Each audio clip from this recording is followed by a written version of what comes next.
Before we call the meeting to order, I'd like to read a declaration by our governor. On March 13, 2020, Governor Greg Abbott issued a declaration of emergency as a result of the COVID-19 virus outbreak. Subsequently, on March 16, 2020, pursuant to the authority granted in the declaration, Governor Abbott temporarily suspended the application of certain provisions of the Open Meetings Act, Texas Government Code, Chapter 551, in order to permit telephonic open meetings. This was an effort to mitigate the spread of the COVID-19 virus by avoiding large group meetings while still ensuring continued governmental operations and preserving transparency in the decision-making process. Pursuant to this authority, Tarrant County College District gave notice of its intent to conduct today's Board of Trustees meeting as a telephonic and video conference open meeting. 4 trustees will participate in person for this meeting: myself, Conrad Heed, Dr. Michael Evans, Mr. Kenneth Barr, and Mr. William Greenhill. Dr. Diane Patrick, Dr. Gwendolyn Morrison, and Ms. Teresa Ayala will participate via video conference or telephonically. We'll now call the monthly meeting of December 17th of the Board of Trustees, Tarrant County College, to order. Are there any public comments? There's no public comments, and so we'll go to the board business items and announcements. We'll go to 3A, approval of work session meeting minutes of November 12th, 2020. Are there any comments, discussion, suggestions? A motion by Mr. Greenhill, second by? Second by Dr. Morrison, I believe. All in favor, aye? Aye. Aye. Motion carries. Item 3B, approval of Board of Trustees meeting minutes for November 19th, 2020. Comments, questions, suggestions? I move for approval. Motion by Mr. Greenhill, second by Dr. Evans. Second. All in favor, aye? Aye. Any opposed? Aye. Nay. Motion carries. Item 3C, Trustee Activities. Going from my right, None. Mr. Greenhill has none. Dr. Evans is here for his last official board meeting, yes, sir, which we regret deeply, but congratulations on your being elected as mayor of Mansfield. Thank you. Do you have any? Yes, sir, I do. Mr. President, I just want to thank you and the entire board for blessing me with the opportunity to serve. Of course, the constituents and the lessons that I've had the opportunity to learn. And these are friendships and relationships that we will have for a lifetime. And I look forward to continuing our relationship with the Tarrant County College District as the new mayor-elect of the city of Mansfield, Texas. And it's been definitely my pleasure serving Dr. G. It's been my pleasure. So thank each and every one of you, Mr. President. Well, thank you, and we're going to miss you a lot. Mm-hmm. I'd just like to say that I'm looking forward to working with you in your new capacity as mayor of Mansfield, because we have a large number of TCC students that come from that area, and I know that we're going to have great things in the future working together. That's right. Yes, ma'am. Mr. Barr? Well, I would just like to congratulate Dr. Evans on his election. Mansfield is very fortunate that he was willing to serve and was willing to run for the office, and he's been elected. It's a loss to this board, but it's a great opportunity for the people in Mansfield, so congratulations. Ms. Ayala? Yes, thank you. Congratulations, Dr. Evans. You will be missed, but we are very happy for the city of Mansfield as well. You will serve them. I know you will serve them very well. So thank you for that opportunity to spend some time with you. We've learned a lot from you, sir. Thank you. Yes, sir. Another thing I wanted to mention is TCC continues to serve the community, and I'd like to highlight this partnership, the community partnership between Tarrant County College Northwest Campus. They were pleased to sponsor a parade float for the Eagle Mountain Saginaw chapter of the Rotary International. I think there's some photos there. The float was featured in the City of Saginaw Parade of Lights held on December the 4th. Rotary members and TCC Northwest Campus administrators, Dr. Zarina Blankenbaker, Dr. Judith Gallagher, and Dr. Vesta Martinez served as liaisons for the project, which was created, constructed, and implemented by TCC staff and students. George Miller, thank you for being the technical director for these wonderful floats and coordinating everything. And our students also want to recognize Alan Dean, Nikki Deshay Smith, Holly Price, Casey Nail, Brittany Evans, and Sarah Green. Additionally, the TCC fire rescue vehicles were featured in the parade, pulling floats and transporting the Eagle Mountain Saginaw Rotary President Deb Gething, along with the Treasurer Jan Young. And the parade vehicles were driven by coordinators of the fire services, Dave Lowe and Patrick English. So these are some really wonderful photos. Thank you for our folks for participating and for continuing to support our goals of serving the community. The float is actually titled Gifts of Service, which are featured a brilliantly lit phoenix, which is the symbol of the Eagle Mountain Rotary and Saginaw Rotary Club. And along with, of course, the shining silver Rotary International logo. So well done. If I may, Mr. Heed, I'd also like to just highlight a few points. You know, as we move toward the end of another year, it's a good time to reflect on the successes of the past 12 months and look forward to the promise of the future.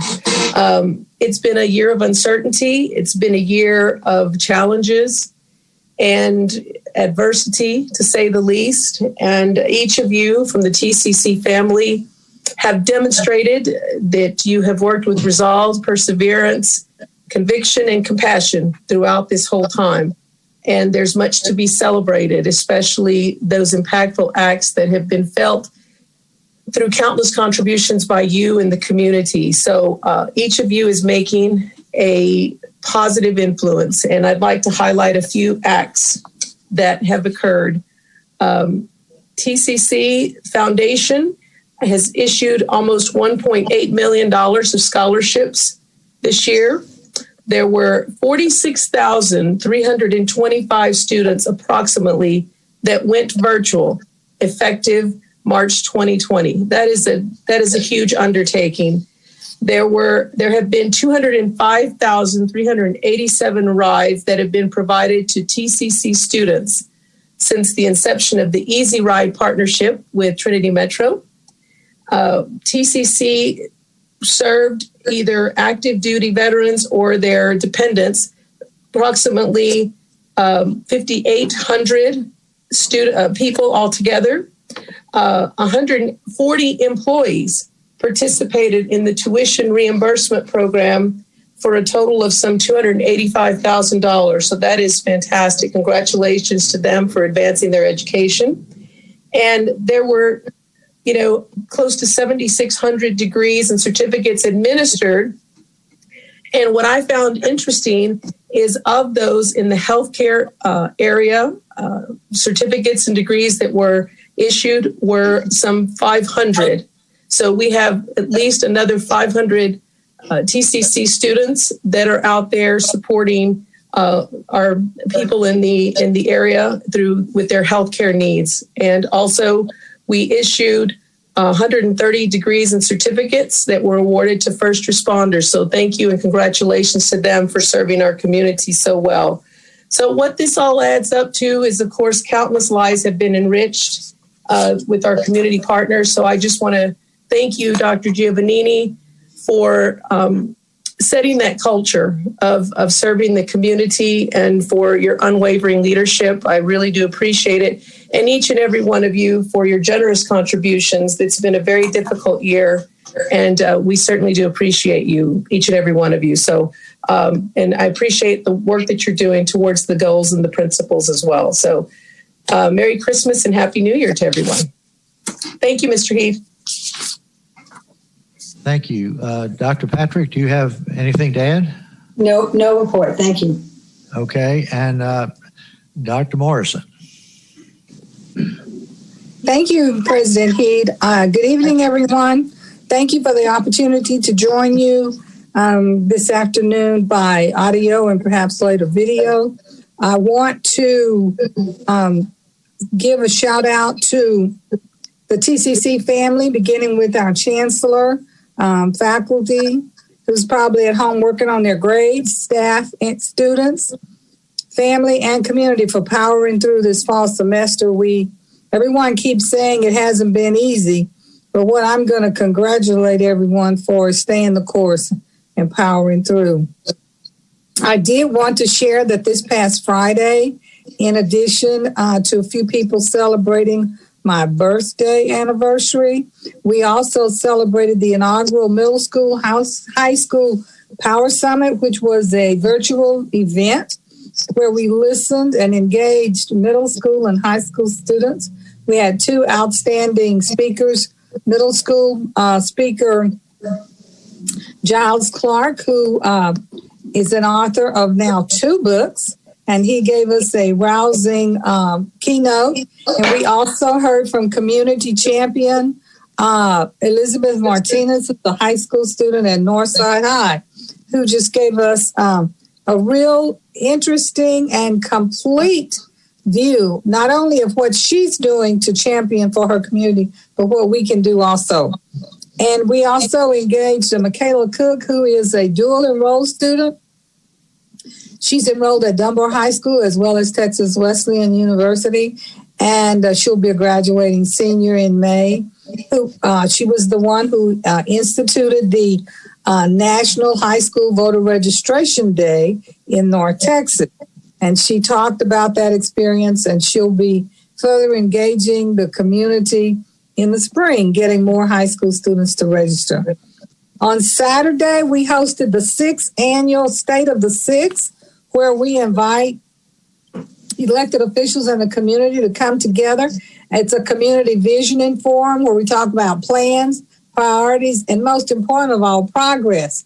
As expected, our Chancellor did a fabulous job of talking with the community about the key role that Tarrant County College has played, is playing, and most importantly, will play as we move forward together. It was a highly engaged conversation with at least 4 elected officials and citizens. So that's what our goal is, to help position the college in everyone's mind. And as they think of moving forward together, TCC wants to be at the top of the mind. So it's been great. I've had a good year. I thank each of you. And now just to say that we'll be all rooting for you, Pastor Evans, as you begin your new job on January the 11th. We thank you for the time you've spent with us. And we're still looking forward to you being an outstanding supporter of Tarrant County College District, and we know we can count on you. Thank you, and God bless. Thank you, Mr. Heath. Thank you, Dr. Morrison. I'd like to add a kudo to the college. Last week, we were able to commission 3 second lieutenants in the U.S. Army. TCU had closed their doors, and the Chancellor granted permission one more time to have this very important ceremony on our campus. And so we hosted this commissioning. There were 2 nurses that became second lieutenants and 1 female armored officer. She drives tanks, and she was commissioned. She's something else. But we appreciate the opportunity to host these folks, and thank Dr. Morrison and the entire staff for all the work they did to make everybody feel comfortable. And we're hoping to promote the ROTC program more in the future as another opportunity, additional opportunity for careers for our students, as well as an opportunity to get some incredible scholarships to continue their education at other institutions. So this is part of it, and we appreciate it. Also want to, one more time, thank Dr. Evans for his wise counsel, his dedicated service, and et cetera, et cetera. We can go on and on, but we really appreciate all you've done to help us become a great board, and we'll consider you a lifelong friend. Appreciate it so much. We'll now move on to 3D, Finance and Audit Committee Report. Ms. Ayala. Well, thank you again. The Finance and Audit Committee met on December the 8th. Later on today's agenda is the action item related to the consideration and acceptance of the Comprehensive Annual Financial Report. During the Finance and Audit Committee, Mr. James Fitz, who you will hear from shortly of Weber, provided the committee with an overview of the audit process and the preliminary review of the report. The review included audits results in the following areas: financial statements, federal awards, and state awards. The results found no material weaknesses, deficiencies, or noncompliance in any areas. Additionally, TCC received the Certificate of Achievement for Excellence in Financial Reporting from the Government Finance Officers Association for 2019 Comprehensive Annual Financial Report for the 28th consecutive year. That is fantastic. So thank you to staff for your continuous support and your focus on these efforts. I know that I'd like to recognize Nancy Chang and Stan Vick for their work, and also for Ms. Alanis and for the Chancellor for their support as well. We certainly do appreciate it. The committee will be recommending acceptance of the Comprehensive Financial Annual Report, and that is my report. Thank you. Mr. Heed, was there anything Mr. Greenhill, is there anything you'd like to add?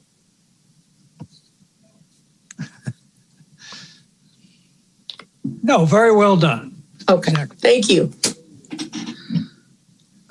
We'll move on to item 4, consideration and approval of the consent agenda. And I'd like to preface that by noting that the consent agenda and all the items on the section 5 were thoroughly discussed last week in our 5-hour and 18-minute work session. So if we seem to go through these rather quickly, you understand that these items have been very thoroughly discussed and considered. So we'll now entertain a motion to approve the consent agenda. I move. So moved. Moved by Mr. Greenhill and a second by Ms. Ayala. I'll second it, yes. All in favor, aye? Aye. Any opposed, nay? Motion carries. Moving on to item 5, consideration and approval of individual action items. Item 5A, consideration and approval of contract with Freedom Construction for classroom upgrades and mechanical exhaust systems on South Campus in the amount of $170,758.69. Ms. Alanis. Yes.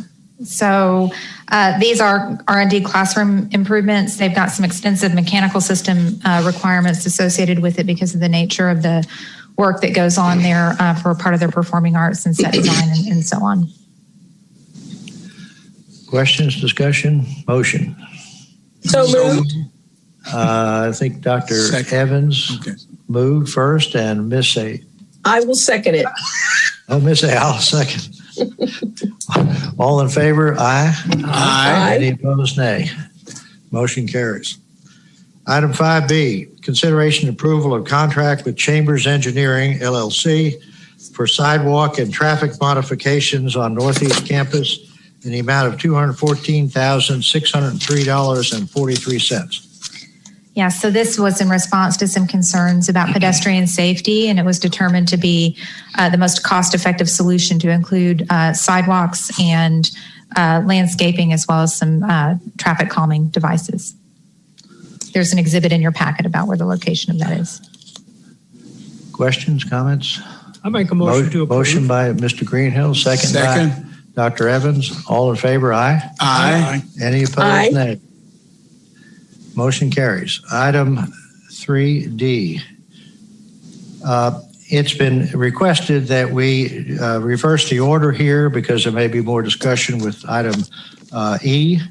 And so if nobody has any objections, we'll go on to item 5E first, which is consideration and approval of interim agreement with Jacobs for district bond program owner's representative contract in the amount not to exceed $441,000.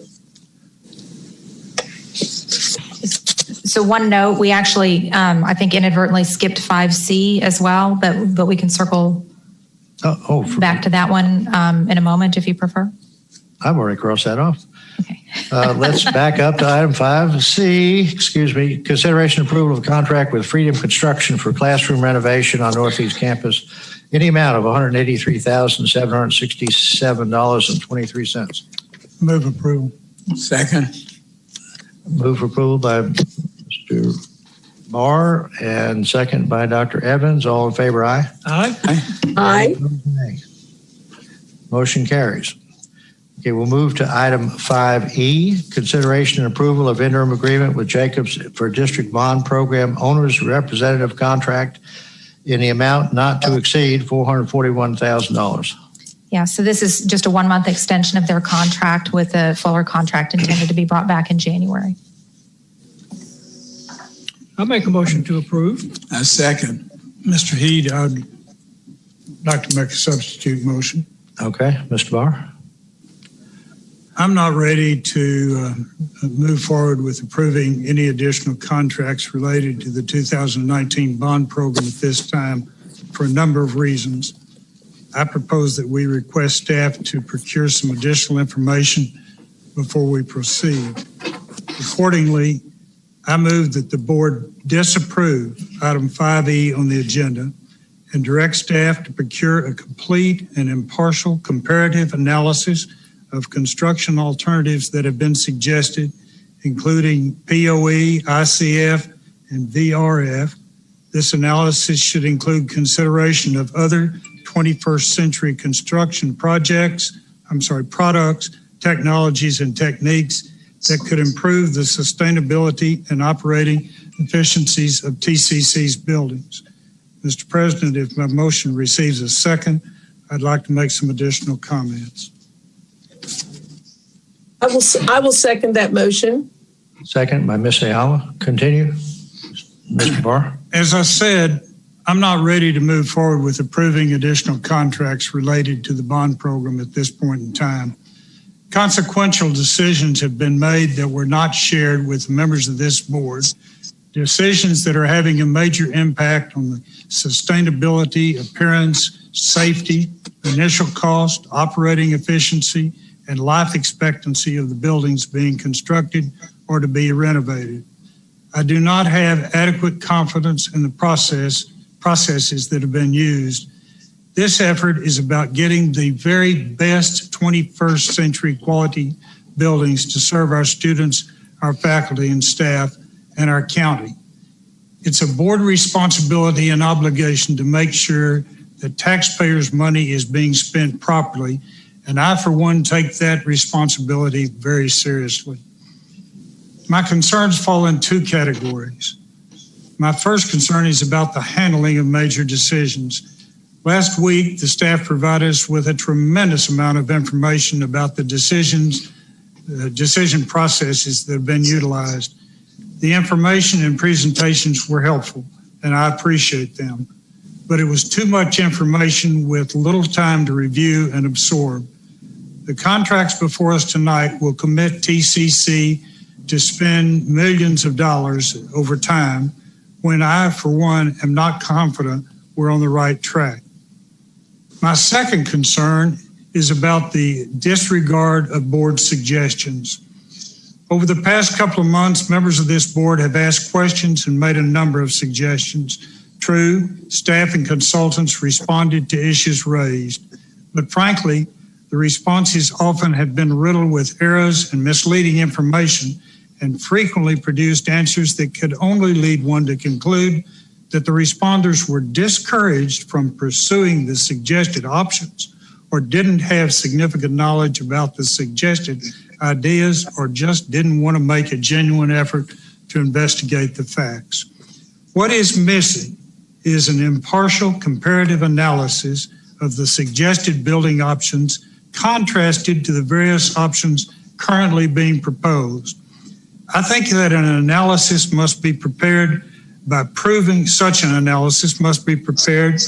proven experienced companies or individuals who are recognized as having the qualifications, experience, familiarity, and technical knowledge to conduct such work on projects of the size and scale of what TCC plans to construct.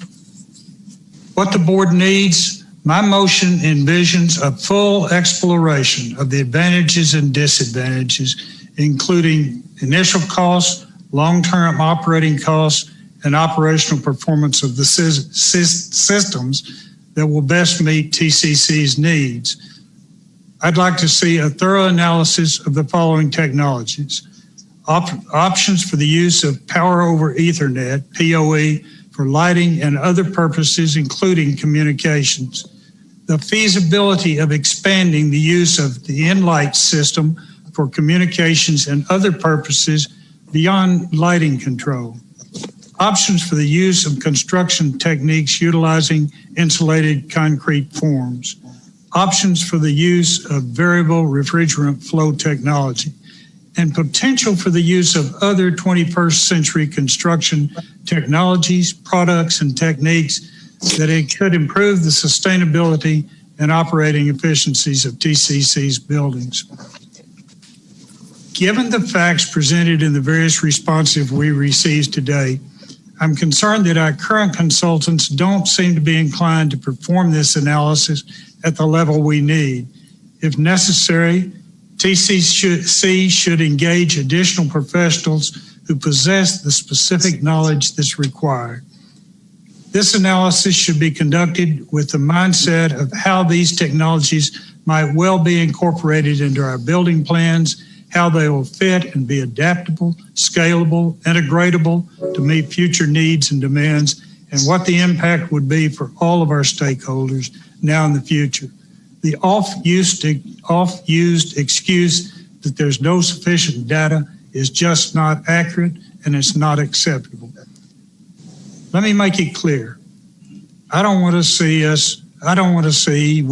see convenient answers or suggestions that is too late in the process. What we do want is a full, fair, and balanced analysis before we go any further. Why a full stop at this time? I think the answer is simple. If we're on the wrong track, the sooner we stop and figure out where we should be, the better. If we continue to spend money on design and construction, some of that money will likely be wasted. In the long run, hopefully, we'll get superior buildings that will serve better and last longer, and may even cost less. So why disapprove these agreements tonight? Well, it's to make a very clear statement about the board's concerns that have not resulted in the type of review and analysis that is requested in my motion and in these comments. Obviously, staff can bring these action items back to the board in the future at the appropriate time and after the appropriate analysis. I think the record will show that this board has indicated a willingness to hold any additional meetings or work sessions that are needed. In conclusion, I want to be clear. Nothing in my motion is intended to directly interfere with the demolition work the board previously approved at the Northwest campus. And finally, and I think this is a very important point to get in the record, if declining to approve these contracts tonight delays the construction schedule, that will be unfortunate, but it's a cost of making sure that we're fulfilling our responsibilities and that TCC is on the right track. So, Mr. Chairman, that's the end of my comments. Thank you, Mr. Barr. Is there further discussion, comments? I have a question. Okay. So we were looking at 5E. Is that correct? Yes, ma'am. 5E. 5E. And so the amount to approve was not to exceed $441,000. So my question is, of all the items that you itemized, if Jacobs is not approved to work, who do you envision doing the research to do the analysis that you have requested? That's the first question. Mr. Heed, may I respond? Mr. Heed? Yes, please. I think that this board has been very clear for months about our concerns about where we were and where we're headed. I think there's been a lot of pressure for us to not interfere with what was going on, to just move ahead. I acknowledge there's been a lot of effort on the part of Ms. Alanace and other members on the staff to provide us with information. But I think it's important for this board to say, wait a minute. We need to make a very clear statement about our concerns. And the only way I know to do that is to just say, stop. Let's get the board to a position of being comfortable with this entire process. And at that point, I think we can move forward again. So I'm open to the staff to come back with a game plan of how they would propose to execute what I've suggested. If it takes a special meeting of this board to accomplish that, I'm certainly open to participating in it. I'm not trying to direct how this is done as much as to say it needs to be done before we move ahead. Does that answer your question, Dr. Morrison? Not really, but let me make another statement that there is no one way, in my opinion, to make a decision. First of all, the board only votes on decisions based on the Chancellor's recommendation. Statutorily, that's our path to voting. A recommendation comes from the Chancellor, i.e. his appointed person, and then we vote yes or no on those considerations. So my concern is that I guess I was not expecting this, and I don't want it to be thought that unless we do this, we're not doing our job. So that's my concern. That's all right. That's all right. I'll call you back. Okay. Thank you. Further comments? Ms. Yes, Ayala, Mr. Heed, I do have some comments. First, I want to thank you for promoting this dialogue. And allowing us to give our comments. I appreciate Dr. Morrison's comments, and I also appreciate Mr. Barr's. I am of two minds on where we are at this point. I'm happy that folks have been engaged, from faculty to students to staff, and they've been collaborating at some point to get to this point. At the same time, this board has a responsibility to make some very, very important decisions about this college around the strategic goals, its objectives, its missions, and we are stewards of taxpayer dollars, among other things.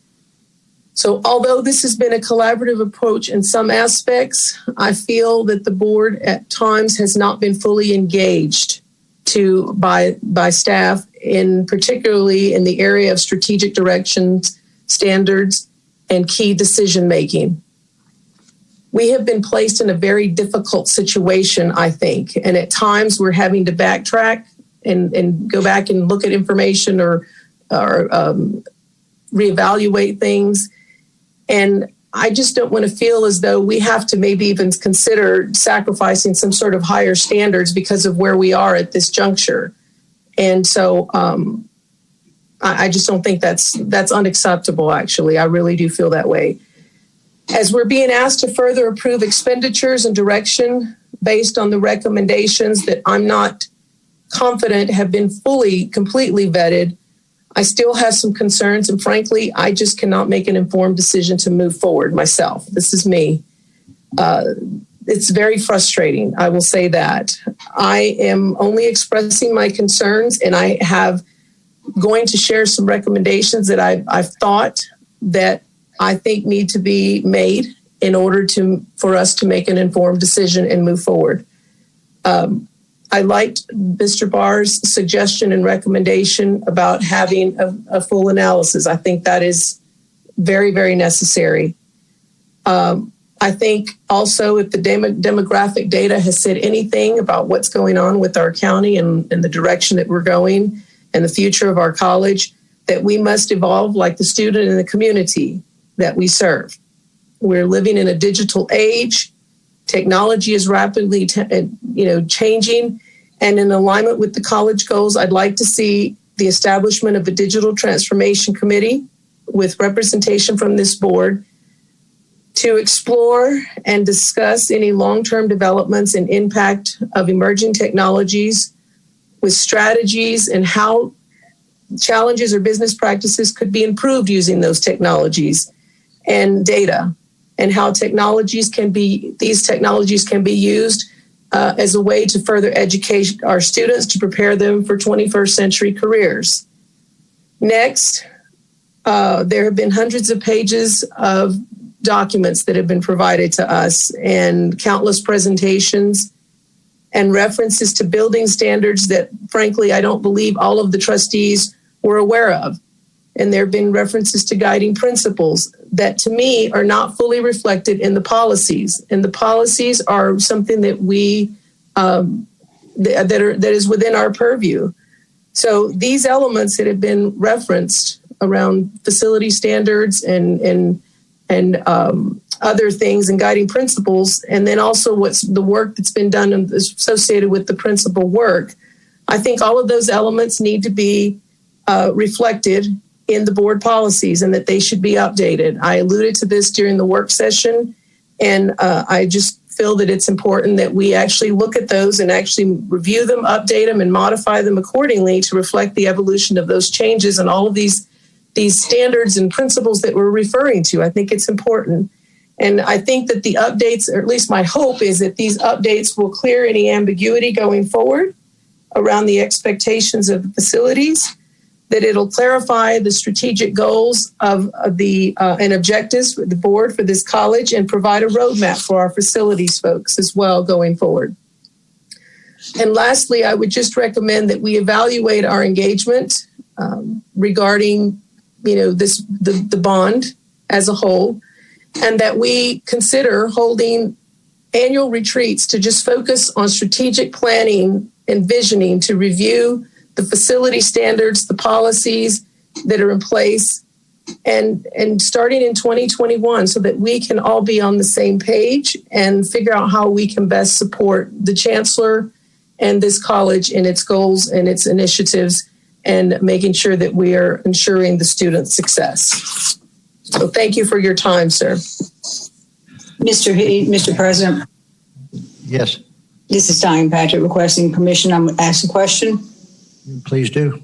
Yes. A couple of weeks ago, we submitted some questions to you, and I believe that you told us that you compiled them and submitted them approximately 2 weeks ago. Is that correct?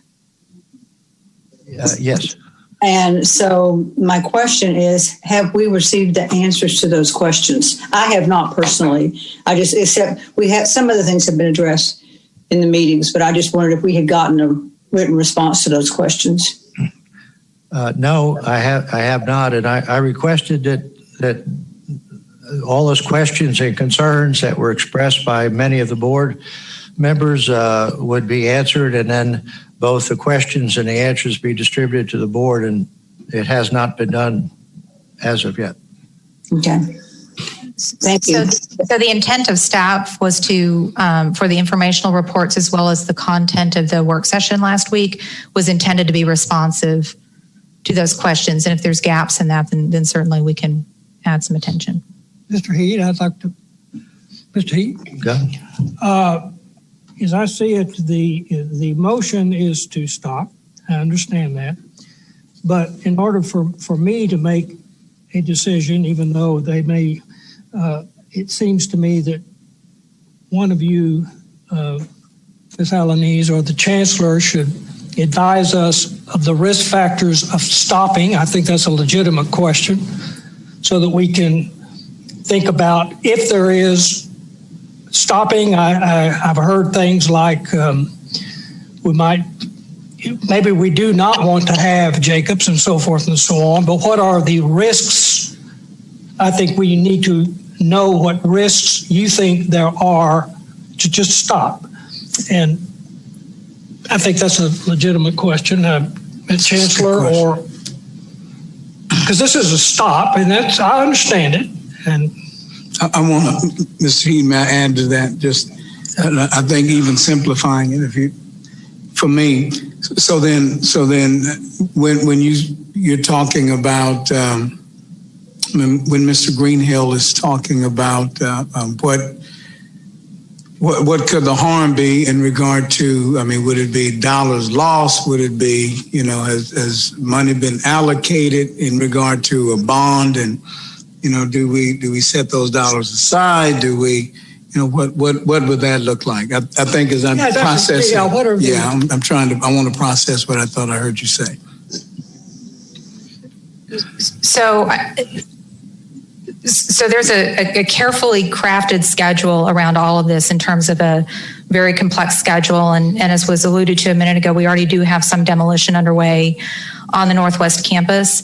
I think one of the big risks is losing some of the teams that have been assembled because they've got payrolls to make and other projects to assign team members to if they're not going to have billable time on our projects because of a delay.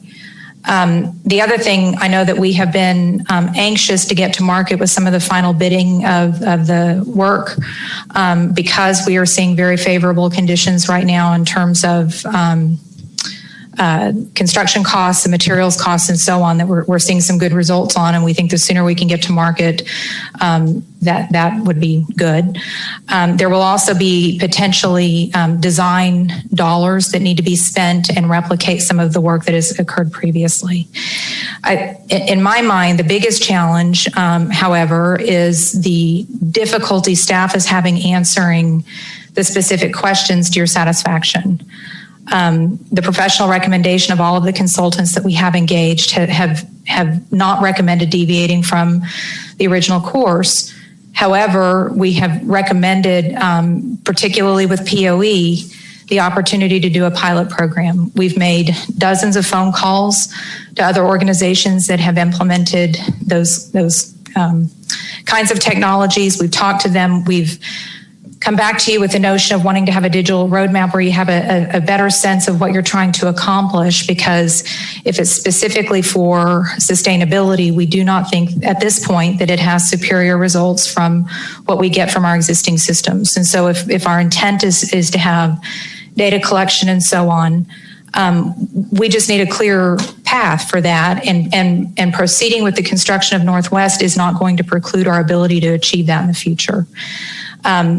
Technology changes all the time. You make a decision about when to jump onto a new technology, what to standardize on, and make those decisions as a large institution like we are all the time. And so I think we have presented to you the best advice from seasoned professionals out there who have done a lot of consulting with other organizations to endeavor to answer all of the questions that have been raised. But I do think that it puts the project at risk from the standpoint of that I'm not quite clear on how we get past sort of the impasse that we seem to find ourselves at. Chancellor, do you have any comments? No, not this time, okay. Mr. Greenhill. Thank you. Mr. Barr? First of all, I made no reference to any particular consultant, Mr. Greenhill. I'm sorry. I didn't mean to. I would like to suggest that the items that Ms. Ayala read out a minute ago in her remarks about the Committee on Digital Technology, codifying some of the policies, updating policies in light of the 3G 8P document, and evaluating the process to evaluate other engagements. I'd like to modify my motion to include those items. And I believe Ms. Ayala seconded that motion. Okay. Yes, I did, and I could second it. I will second it with those changes. I would like to express my frustration and disappointment as well. We've been asking this college for consideration of the use of new technologies for several years, and this is nothing new. This didn't come up in the last month or 2 months or 6 months or whatever, and it just doesn't seem like anybody is listening to the board.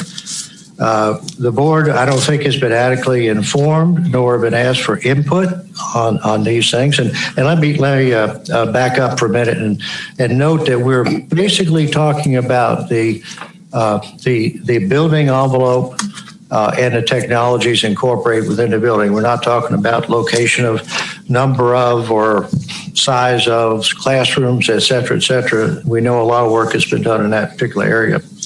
We're not questioning that. We have received presentation after presentation containing incorrect, outdated, inconsistent, and misleading data. And I'll just give you 2 examples from the last meeting. We were told that Microsoft is proceeding with extreme caution on their building and that they're basically doing a pilot project. I have it on very good sources that they are constructing a 3.6 million square foot, 16 building campus in Redmond, Washington, plus a 3.5 million square foot underground garage. It is not at this time being just thought about or considered. They're actually under construction. My understanding is that the garage is just about completed. They have completely bought in to the POE lighting technology. They are not constructing a $3.8 billion pilot program. It is an ongoing effort right now, and Microsoft is proceeding with that.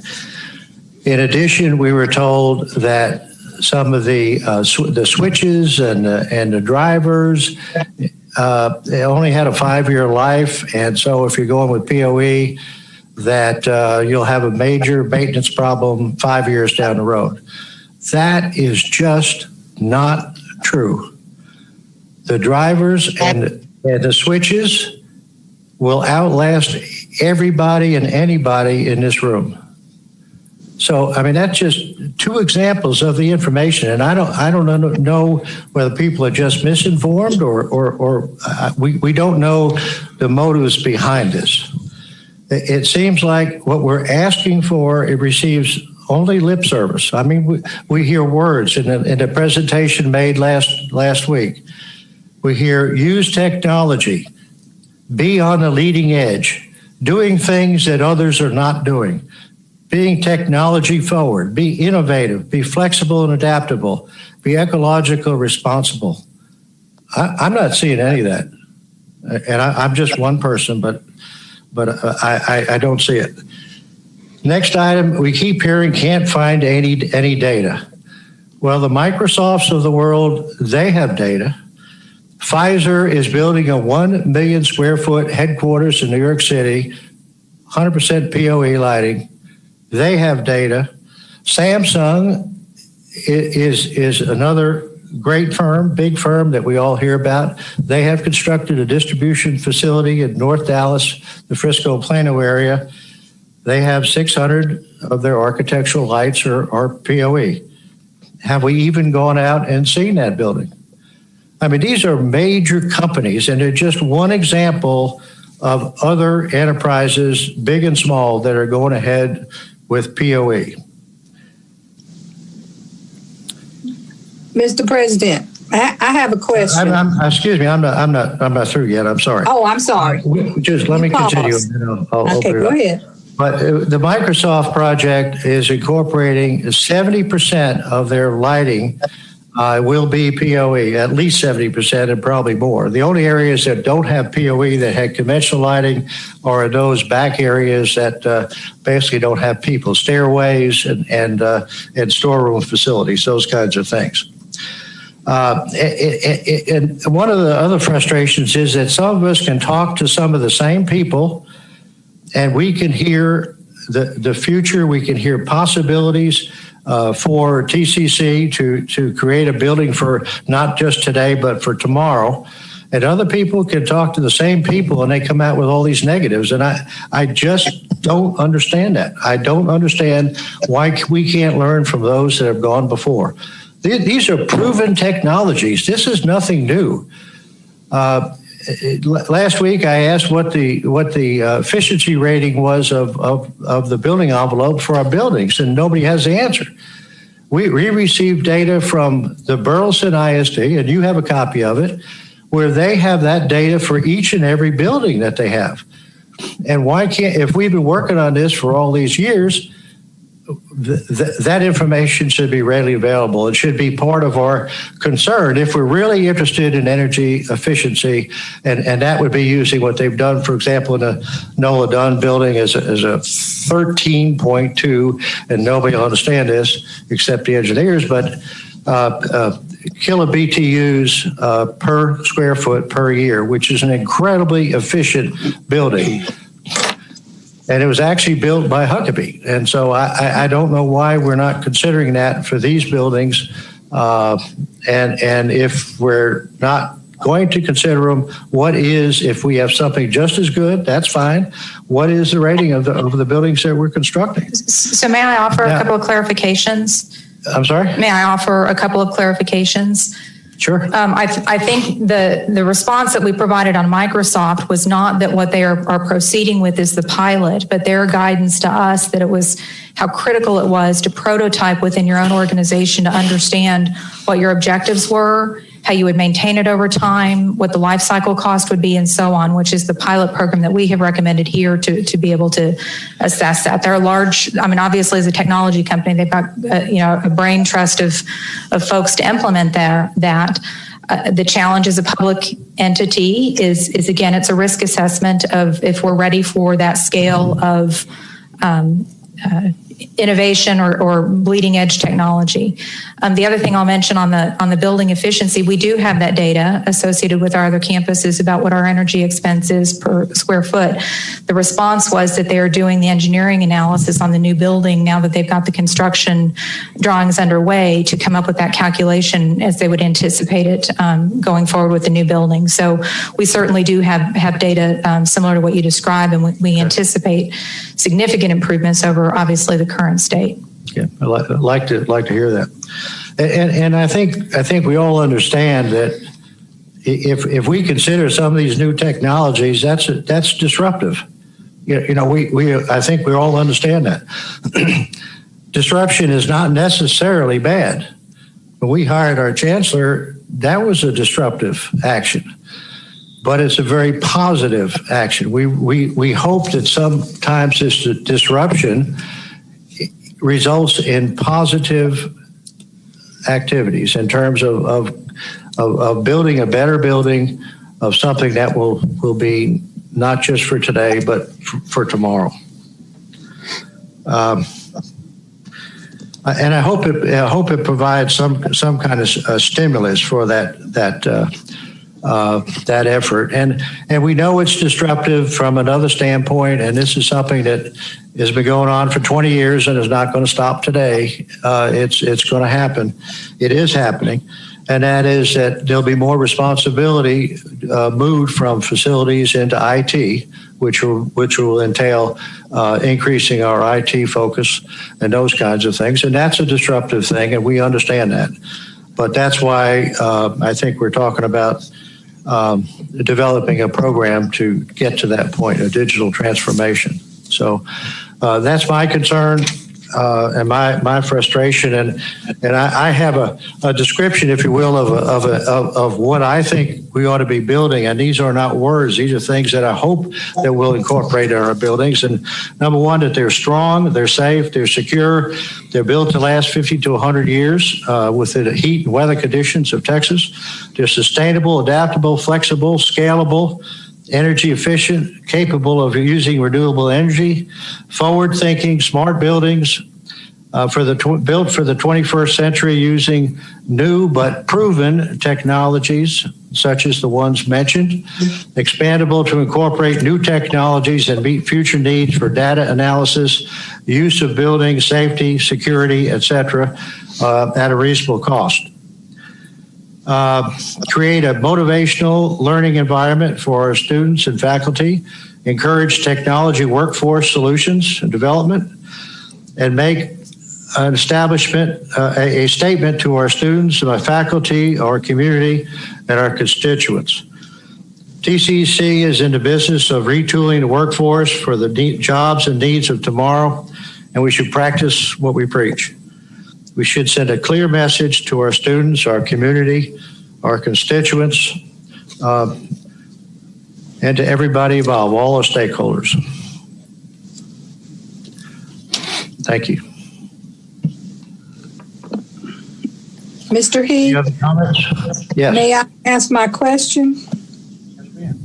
Go ahead. So I still haven't understood. Well, I have another question. Has any of these people done work for us that they have not been paid for?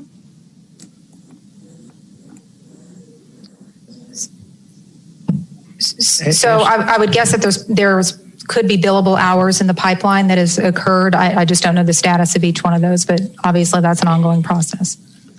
Okay. So number one, I have a concern about that. My second concern goes back to my original question. If we don't retain the consultant to answer the questions that we're putting forward, by whom do we expect to get that work done, and in what time frame?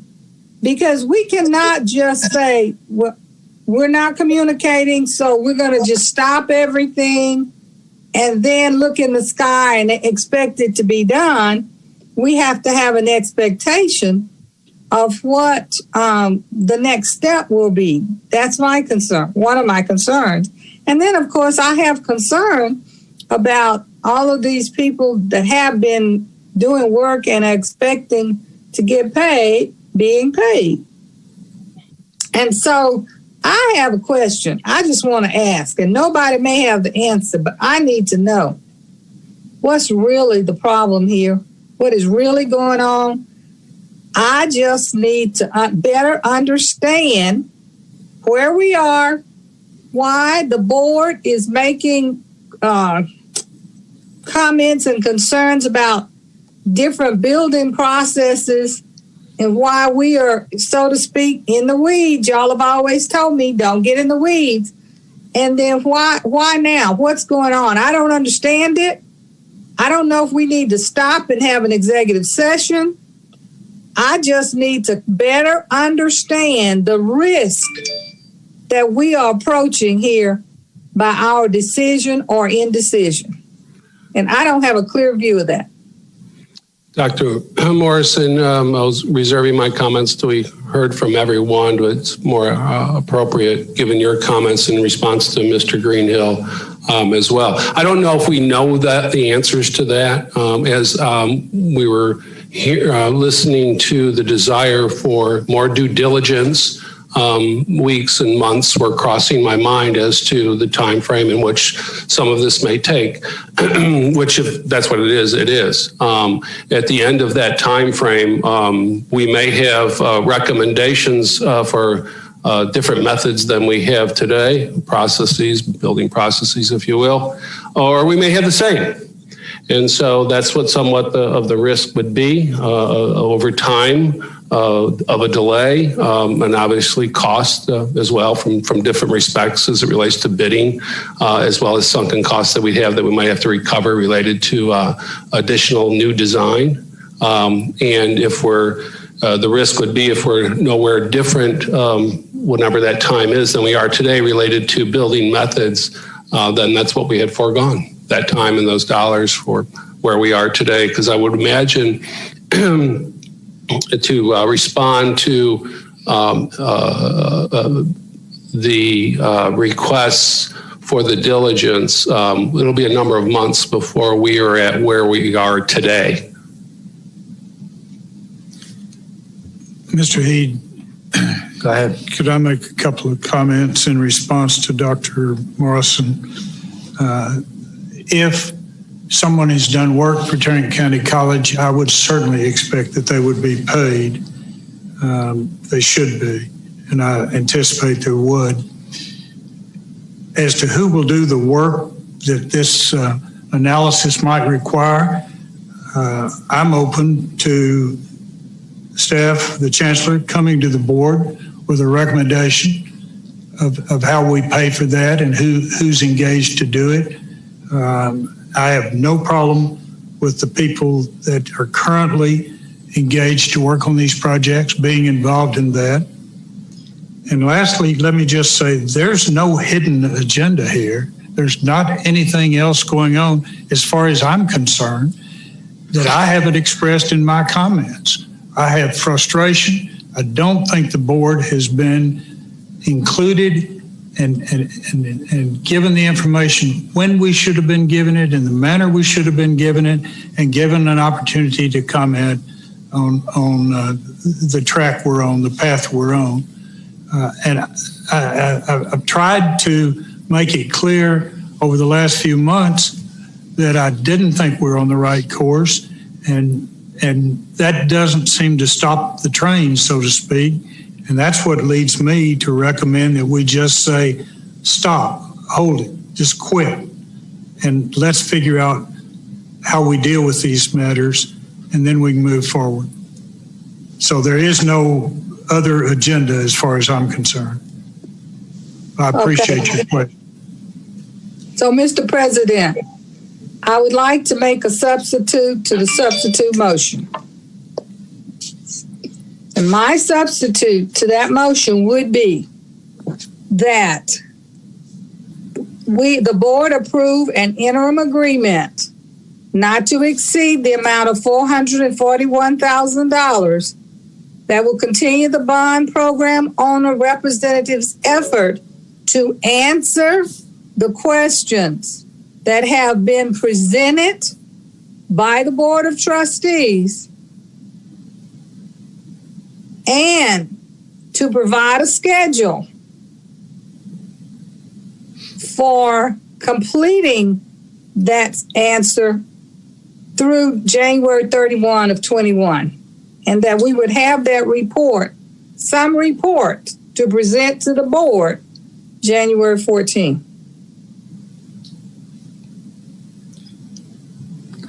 I don't disagree with with your suggestion. I'm not sure that mid-January, given the holidays and everything, would provide time to accomplish that. I think it would take more time than that. I would request one of my colleagues to second that motion, kindly, so we can discuss it. I'll second that so we can discuss it. Michael Evans. Thank you.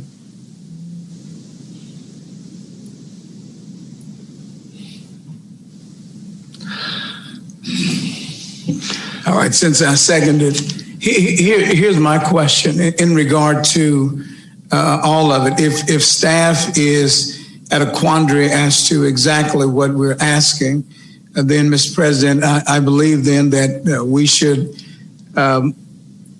outline for them exactly what we're looking for then, and exactly what we want them to do, and even that having in itself a timeline, a drop dead date, so to speak. That's just my suggestion in regard to that. for the sake of staff. So if staff is saying that they don't understand or know exactly what we want, then we outline 1, 2, 3, 4, 5. That's exactly what we want. We heard some of that, I think, in that earlier motion, actually. Yeah, I think most of that is included in the motion as the original motion as amended. Well, Mr. Heed, this is Teresa. Based on discussions here, I'm wondering, I would be willing to consider amending my motion to maybe just complete the process within, 120 days or 90 days or whatever it might be, if that would help.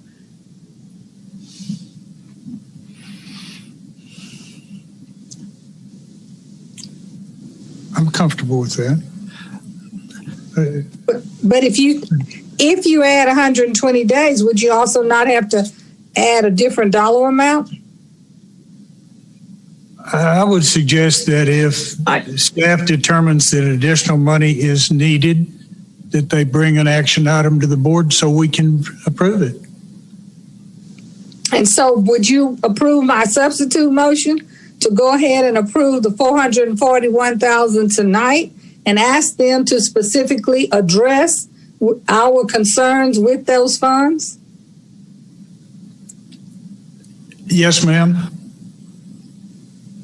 Thank you. That's I call the question. Go ahead.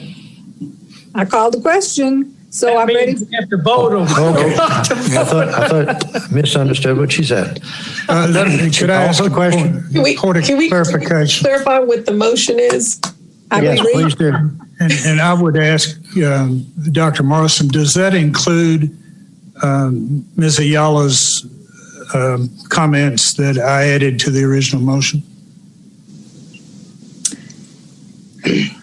So yes, because I want to here's my goal, is to approve the dollar amount that's requested, but to put some specific that the staff will have the bond manager specifically work to address the concerns that the board has put forth tonight.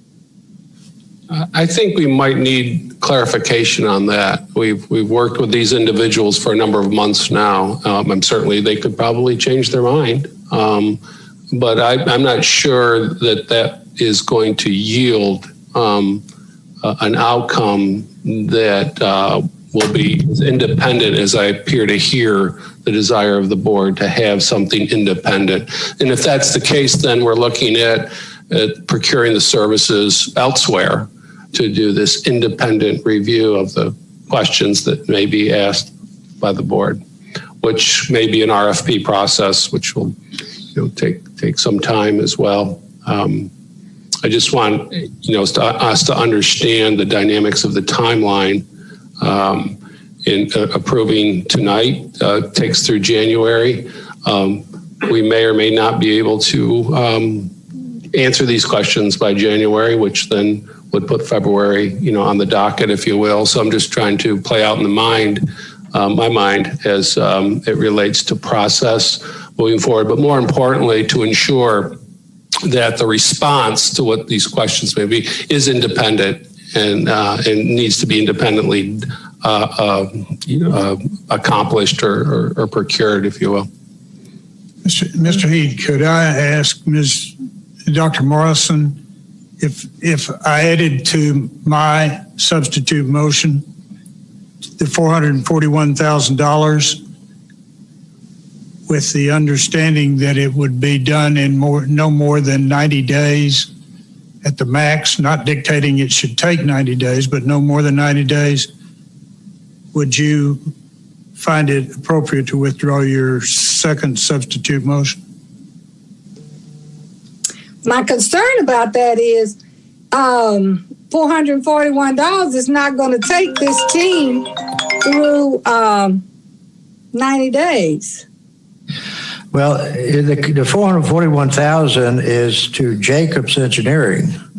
And if we're looking for an independent source of data, of information, of analysis, would we expect Jacobs to do all that, or we're expecting somebody else as a chancellor, somebody more independent that Would that be additional money, or would that be part of the 441,000? Well, no, it couldn't be part of 441,000 because we can't artificially assign to a contract the description after the contract's already been agreed on. So we can ask for something in addition to that 441,000. But in my opinion, we can't say, well, we'll let you spend 441,000, but you have to spend it for something different. Again, what I have heard this evening is an independent review, and that would be independent of anyone who has been associated with this project to date. And so the expectation would not be to engage our current partners in this review. And therefore, another entity would have to be procured and obviously paid for. And let me also add that Jacob certainly has a larger responsibility than just Northwest. So, for example, they're helping us define and refine all of the principals projects in preparation of the capital program update in August, the website deployment, and so on. And so I don't think it's the intention of the board to suspend that work related to the larger bond program, because, again, those implications start to, really trickle out into the full program. Yeah, I don't think the board is concerned about that aspect of what Jacobs does. Right. These dollars, though, support the broader team that has those responsibilities as well. That's my point. Okay, so I agree with that. And so my intent of my motion was to let the work proceed for the 441,000. At the same time, tasking staff to get answers, whether it be from Jacobs at an additional cost or someone else to the specific questions that the board has proposed. And there have been about 5 at least that I wrote down. So that's the intent of my substitute motion to the substitute. So we are of full understanding, and Susan, would you please weigh in on this? The work that's currently being done at Northwest and the juncture where we are in the schedule may result in a delay in that perhaps, the analogy, we were at the bottom of the ninth and we need to move forward on some decisions that appear to be the items that you're requiring or asking for more due diligence on. So in essence, that work would stop or be maneuvered some other way to ensure that the design work does not move forward, such that any future decision based upon on method would impact that design. Susan, can you weigh in on that, please? Yes, I think that's accurate. The one thing I would add is that Jacobs is certainly intended to be an independent advisor for us that are representing our interests. If there is a discomfort here about the analysis that's happened to date, I suspect that we could seek another entity under the board threshold to have that independent analysis done, because I'm not sure that we get a different answer than what we provided previously related to these issues. And so, I keep trying to figure out how we get to a path forward that there may be a difference of opinions on this, to be honest with you. But yes, so I would suggest that the Jacobs contract could be focused on the other areas of the program that are proceeding as appropriate, and then we could put our heads together to figure out who it is that needs to provide different data in a different format than what we've done to date. And I might add, from talking to the Jacobs representative, he indicated to me that there were people within his company that were pro-POE and other technologies that were different than, so there's different thought processes within his own company. So there may be somebody else in his company that might be willing to weigh in on this. Yeah, I do think that's true. I think that part of my fear is when we talked about the digital roadmap and coming up with what the board and the college's objectives are over time to have smart facilities and so on. That's a journey. I mean, that doesn't get answered overnight. And so I think that was part of the point. There are proponents of POE Lighting and his firm. I think it's really about us managing it for us as a college to make sure that we've got a coherent game plan and objective before we invest any dollars in this direction. So all of that said, yes, I think there are resources within the firm that can help us with that. But I think that's the caution that you've heard regularly. Mr. Heed, I would suggest that it's within the Chancellor that if we need additional services, the Chancellor, it's within the scope of his authority to approve those services or bring an action item to a special call meeting of the board, which I believe the members of the board would certainly be willing to participate in. So I don't think we have to address everything, all the eventualities. I think there are ways to deal with that.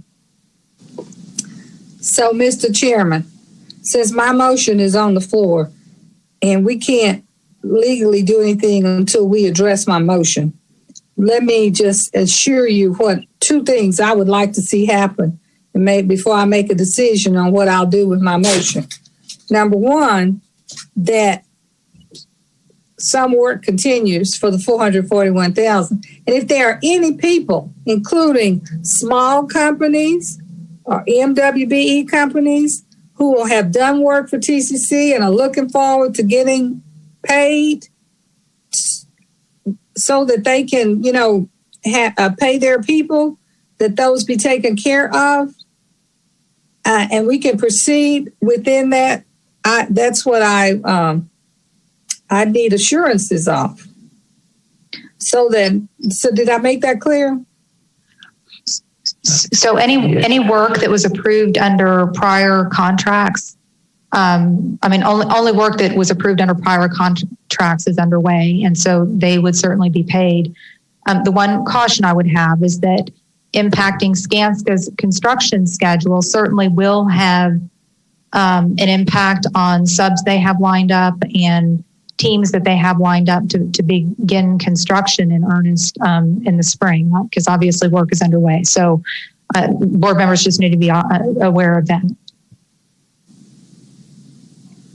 So we have a substitute motion and a second. But would you clarify that, Dr. Morrison? We've talked about so many different things. And restate your substitute motion. Yes. To recommend that we approve an interim agreement for the not to exceed amount of $441,000 that will continue the bond program owner's representative efforts and avoid schedule impacts through January 31 while answering the questions presented by the board tonight.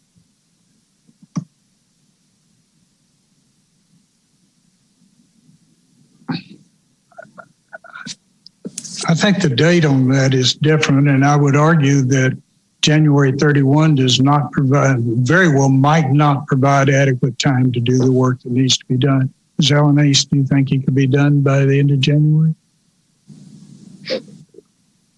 So I guess it depends on what we mean by done, because staff has been proposing developing a wider framework of thought around all of this. I think one of our concerns in terms of developing the pilot was to really have a clear assessment of cost by going through that exercise, understanding how we would maintain over time and all of that. I am concerned that we still won't have that level of detailed answer that is responsive. I just, again, it's sort of a longer journey from that standpoint. And I think our advice from the beginning is that delaying Northwest while all of those issues are explored is challenging at best. Yeah, I'd like to comment on that pilot program. I think that pilot program is a good idea for a learning instrument for our students and our faculty. But I also think that there's plenty of data out there where people have already done these programs that we can tap into and rely on what analysis they've done and conclusions that they've made. I used this example last week. It's like the COVID vaccine. Do we have to have a pilot program at TCC to prove the COVID vaccine when there's been hundreds of thousands of people working on it? You know, we're a learning institution. We're smart. We're intelligent people. We should be able to do the research, and our consultants can certainly be doing the research to look at what data is out there. There's plenty of data out there, and make our conclusions and our recommendations based on that data. I'm not against going ahead with a pilot program, and I know that this would be disruptive. I know that we have to have a plan to incorporate new technologies into our entire system. But I don't think we need to consider a pilot program that might go on for, I don't know, 1, 2, 3 years before we make that decision.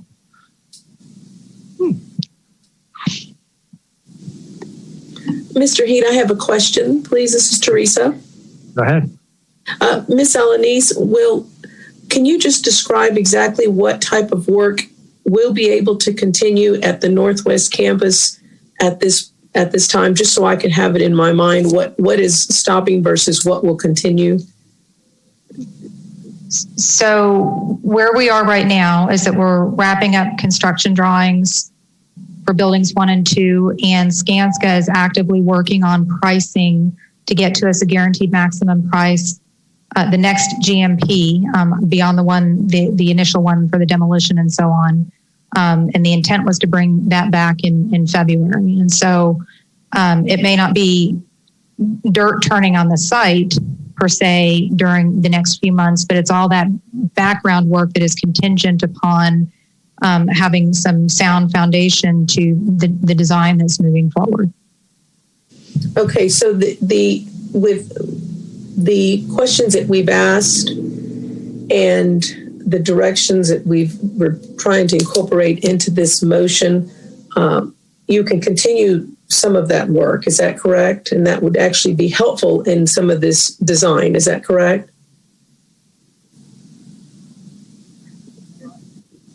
So I'm struggling a little bit with how to answer that question, because I do think it's atypical for a governance board to be engaged in building methods as a discussion point. I think that we've heard from our team about what their recommendation is.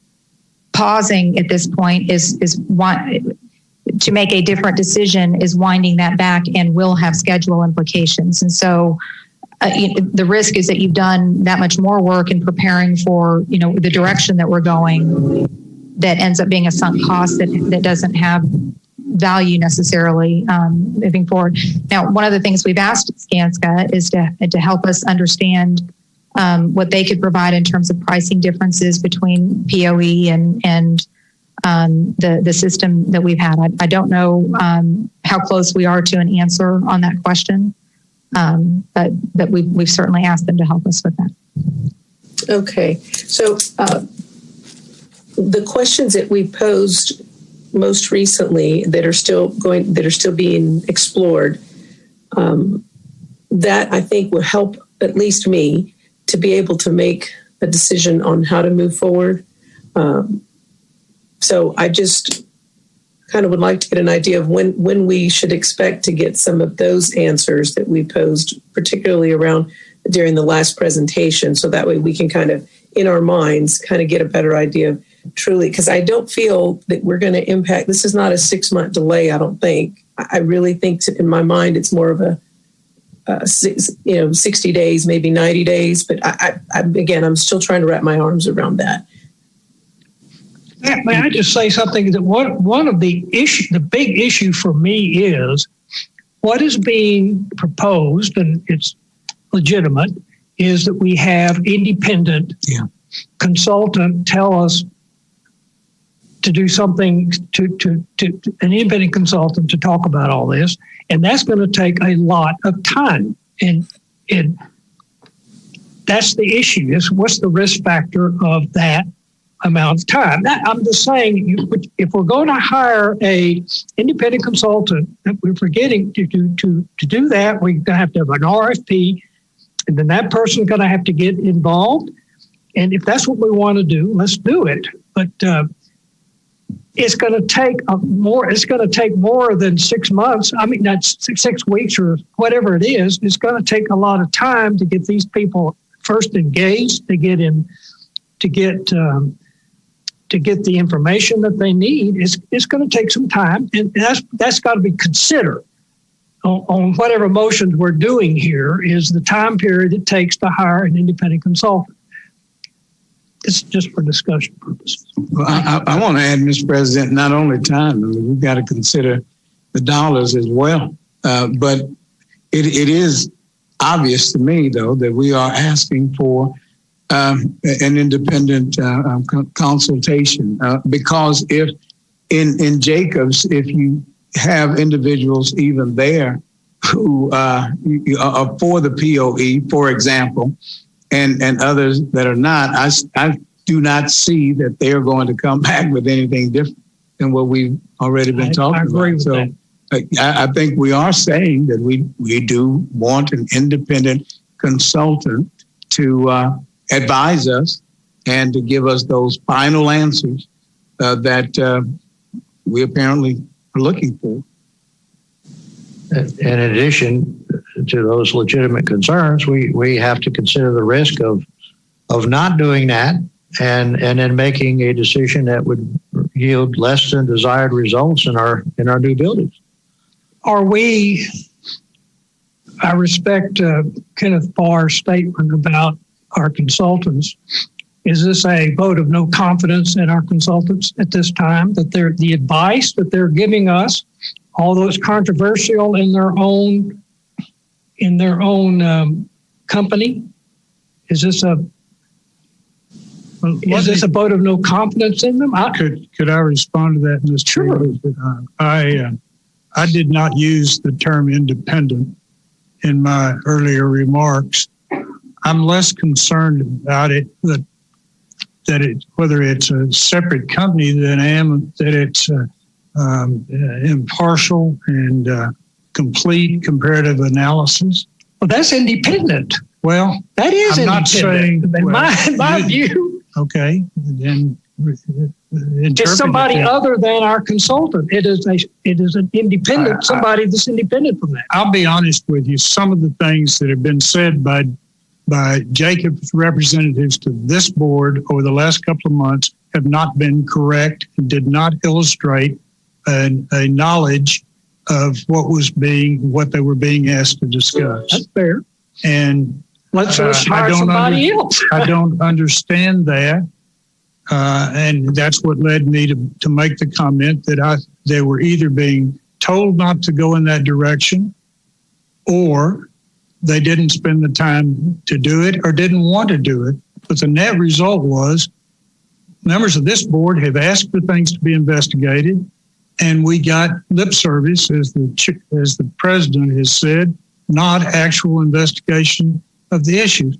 What frustrates me about this is the failure to effectively address some of these things has drawn this board into more and more into being involved in the weeds here.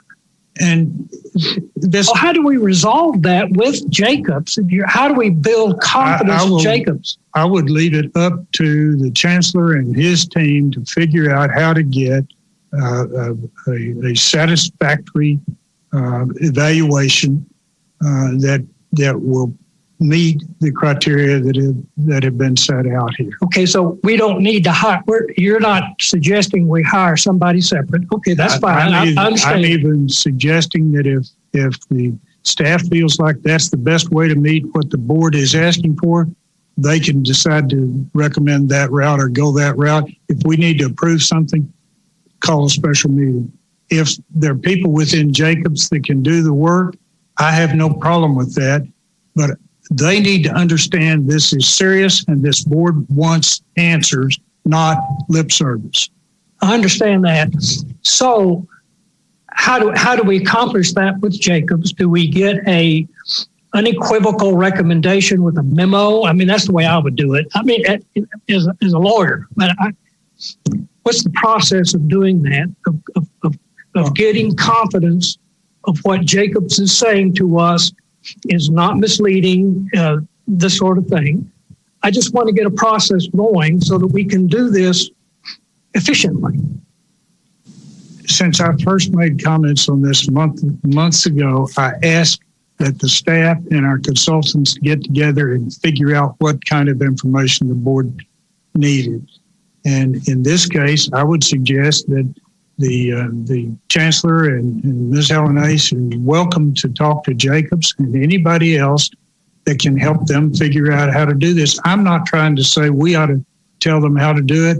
I'm asking them to get the results that will make the board comfortable with the process. An independent analysis in writing, an independent something, or what you're asking for is an independent analysis with the facts. That's the way I would do it. Just in a writing. I don't know how do you do that, but I understand the concern, and it's just the result. How to resolve it.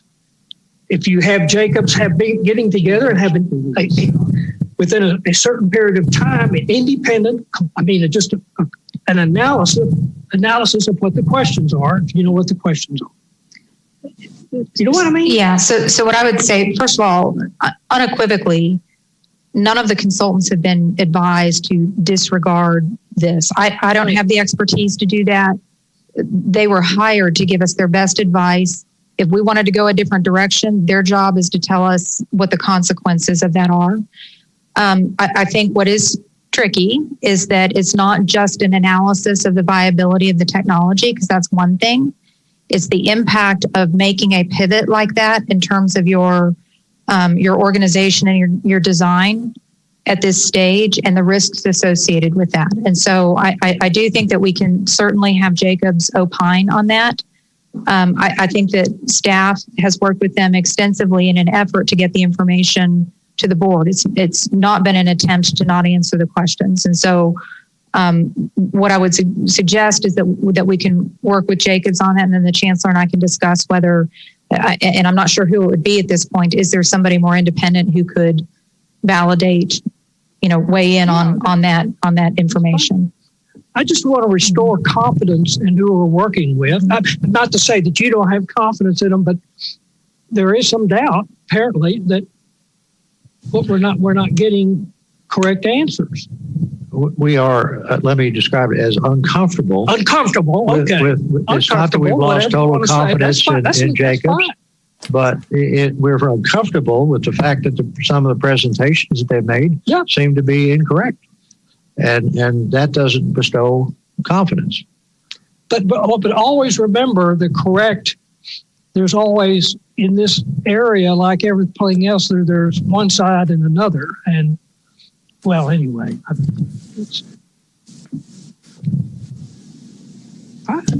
I'm okay. Mr. Heath. Where are we? I'm sorry. That's what I was going to ask. Where are we with the recommendation? We have my motion in front of the floor, which would be to approve the interim agreement with Jacobs not to exceed $441,000.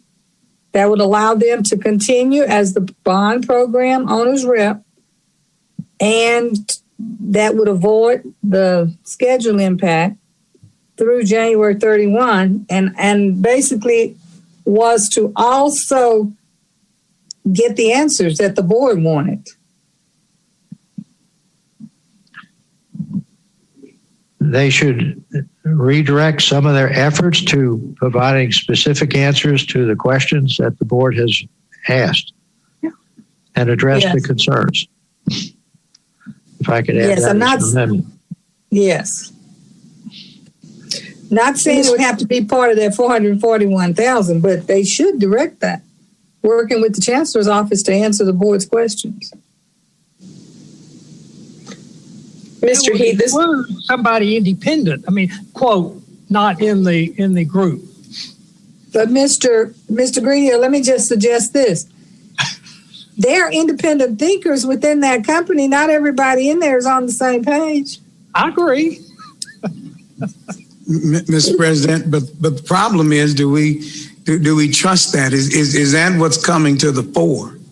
You see, I mean, we're saying not independent, but by all definitions, we're asking for someone to come with an independent analysis, and then we're saying to them that once they give us their analysis, that we go in said direction. So we can't control if there is some kind of disagreement within Jacob. I mean, we would never know about it, right? Because those individuals could be quashed. I mean, we don't have to know what they're thinking, and I think that's part of the distrust. I mean, if we have uncovered bad information, I mean that's a trust issue. I mean, that's a trust issue from the very beginning, and then if we feel as if we're not being taken serious, I mean, that comes from somewhere.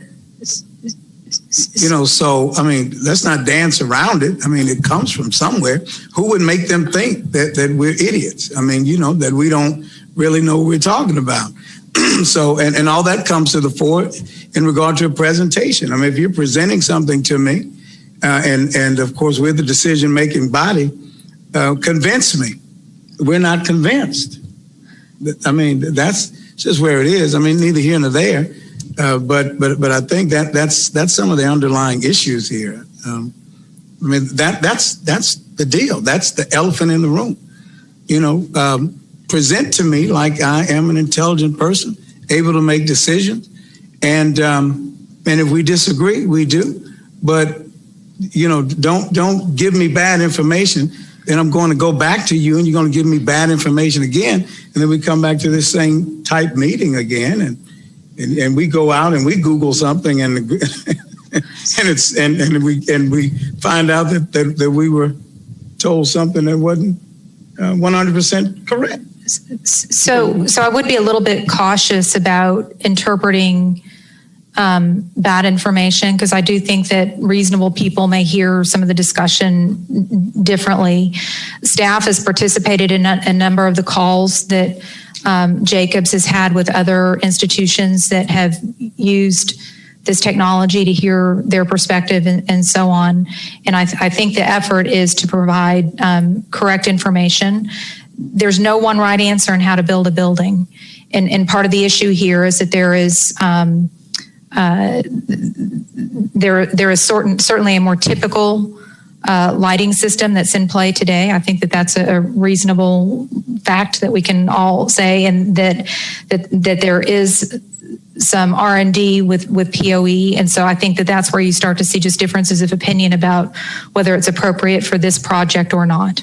I mean, I think we had a similar conversation about ICF, because Huckabee is a huge proponent of ICF and has been recognized by them and uses it in a lot of their projects, yet they didn't recommend it here. And I think that we rely to some degree on their expertise as to why. Sure.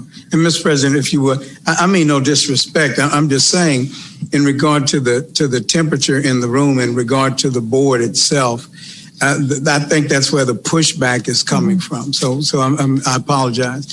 What we are hearing in regard to this conversation is that you have individuals who feel as if they're not being taken seriously. I think that's what that is.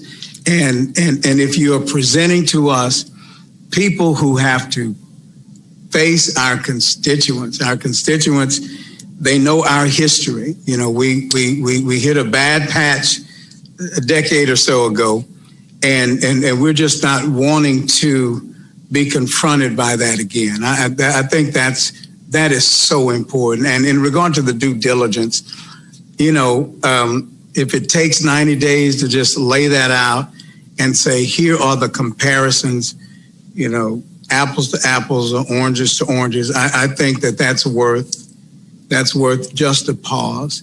And you all weren't here when that happened, but that history lies in the minds of our constituents. I really think That's the deal, to be honest with you. But please don't take it personal, staff or employees.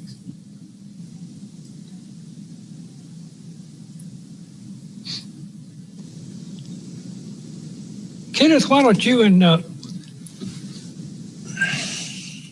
I think we're getting there, that you and Gwen put all of your stuff together. I mean, is that possible? I'm not sure where we are.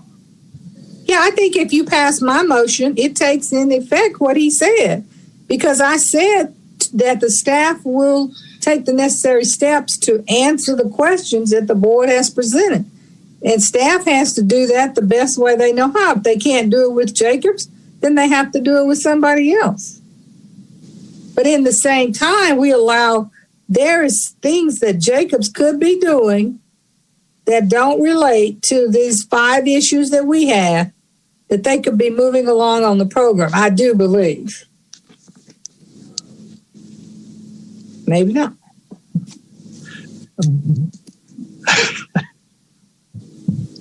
But your motion would incorporate all of the additions that Ms. Ayala added to the original motion.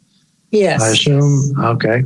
Can we itemize this one more time to be sure that staff has it? We need to know it, the motion. I want it's on the table. But you have your input in it too, because your motion is to stop. And I want to make sure that if we're making a compromise here, we're all on the same page. I understand what Dr. Morrison is wanting to accomplish. The reason I suggested we just stop is that I don't want us wasting money doing design and engineering work that might be superseded by decisions that haven't been made yet.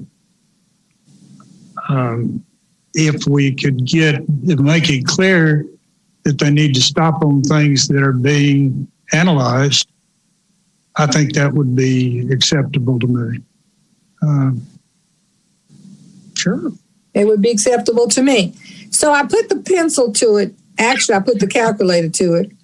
The 441,000 is 0.0053455% of the $825 million contract. You see, we already know that the total that Jacobs is going to earn from this whole $825 million is 3.23%, which is $26 million. So right now we haven't really spent but $1.2 million with Jacobs. Well, actually, we've only spent $824,000. And if we approve this $441,000, we'll be at $1.2 million. So we're just beginning to spend. But I think what is more important is that as we move forward, we do it with confidence and with clarity and uniformity and unity among the board. I think that is what is so much important.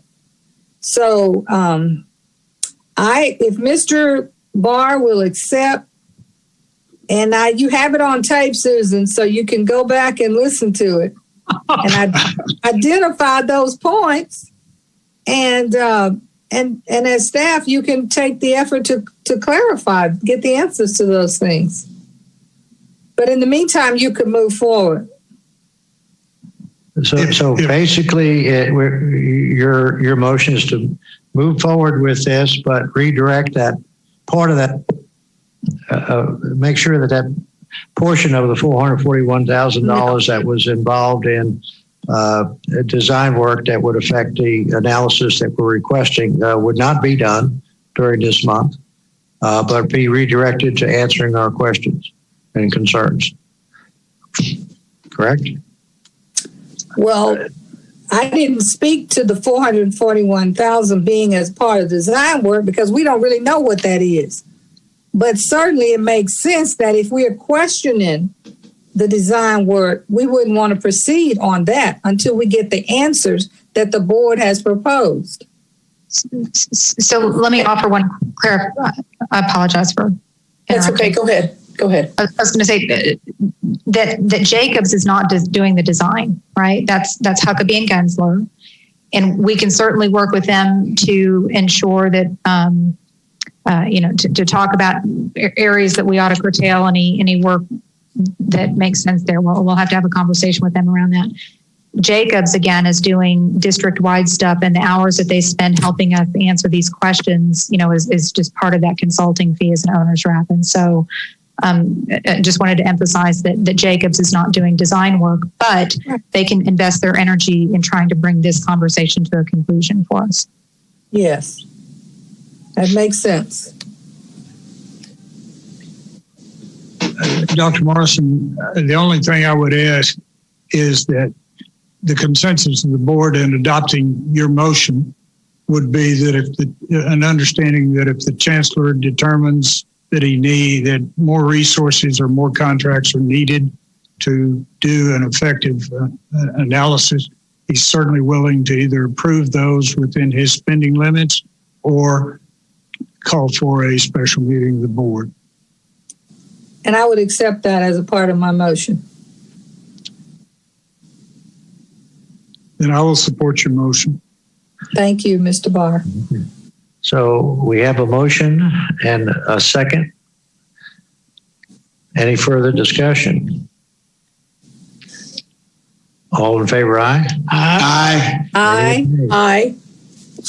Any opposed? Nay. Motion carries as amended and amended. Okay, we'll move on to move back actually to item D, consideration and approval of interim agreement with Perkins and Will for redevelopment design services on Southeast Campus in the amount of $265,530. So this is another 1 month extension, and I'd like to emphasize where they are in the process. They're very early. So, for example, what you saw last week that Michael Ufer walked through for Northwest, Southeast is still going through that exercise of a site plan. Where do different functions go? How many square feet do you need? All those kinds of things that are not impacted by the questions that the board is continuing to raise. And so I just want to emphasize that in terms of this design contract. That's all that interaction with staff to get to that part. Mr. President, I would move approval of item 5D with the understanding that staff will convey to Perkins and Will that we don't want them spending money on items that are going to be considered through this process that we spent the last hour discussing. We have a motion. Is there a second? So moved. This is Teresa Ayala. Second by Teresa. All in favor, aye? Aye. Aye. Any opposed? Aye. Nay. Any opposed, nay. Motion carries. Item 5F. Consideration approval of resolution and participation agreement to authorize Tarrant County College District participation in the River Oaks Increment Reinvestment Zone number 1 and appointment of representatives. Yes. So this afternoon, we actually emailed out an updated attachment to this that I want to point out. After we published the agenda, the City of River Oaks asked us to make an amendment that's consistent with the contract that they did with the county that offers further clarification about who calculates the deposit. It's highlighted in that agreement, and we contacted the Tarrant Appraisal District, and it is consistent with what happens. And so with no objections there, then we would recommend that you approve this with the amended agreement. And who would be our representative? That will be me. There's a lot of them. I move to Let's approve. talk about that. I make a motion to approve. Oh, I'm sorry. I'll second it. I would love to second it. Yes. Second by Mr. Greenhill. All in favor, aye? Aye. Aye. Aye. Any opposed, nay. Motion carries. Item 5G, consideration and approval of payment of Tarrant County College District's pro-rata allocation of the Tarrant Appraisal District 2021 budget for services associated with levying a property tax in an amount not to exceed $1,296,634.01. Yeah, so this is our annual agreement with the Appraisal District to perform this service for us. It's the only provider that's available, and the fee is based on a formula that they allocate that cost to their members. Questions, discussion? I make a motion to approve. I second. Motion to approve by Mr. Greenhill, second by Dr. Evans. All in favor, aye? Aye. Aye. Aye. Any opposed, nay? Motion carries. Item 5H, consideration and approval of the comprehensive annual financial report for the fiscal years ended August 31st, 2020 and 2029. Ms. Alanis. Yeah, so those of you who are present have a CAFR in front of you, and it's been emailed, I believe, to the other board members.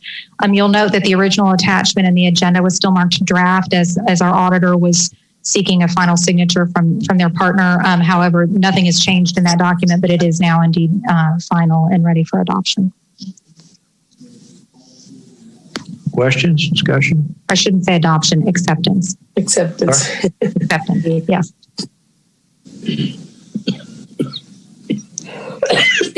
Is there a motion?